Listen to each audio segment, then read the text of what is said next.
هل سمعت بالمبادئ الروحية الأربعة؟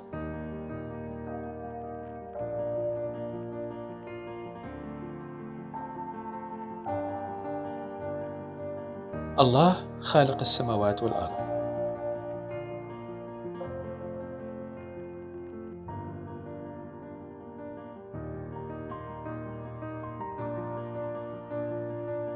وخلق الإنسان عاقلا وحرا في إرادته واختياره.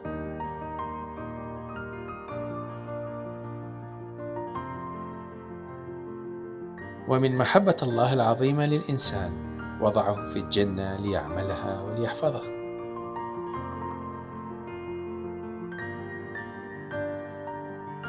إلا أن الإنسان كسر وصية الله وصار في التعدي ضد ترتيب الله وخطته للإنسان.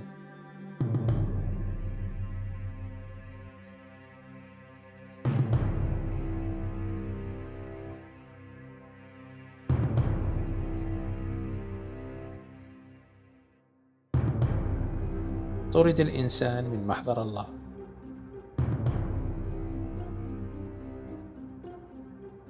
وصار الإنسان في شقاء وبحاجة إلى الخلاص والراحة من الخطية.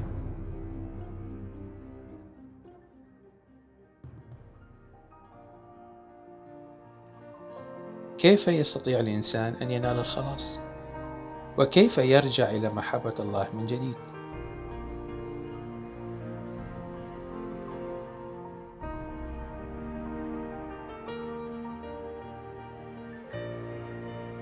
لمعرفة المزيد عن المبادئ التي تساعدك في الرجوع إلى محبة الله من جديد، ادخل إلى الرابط التالي.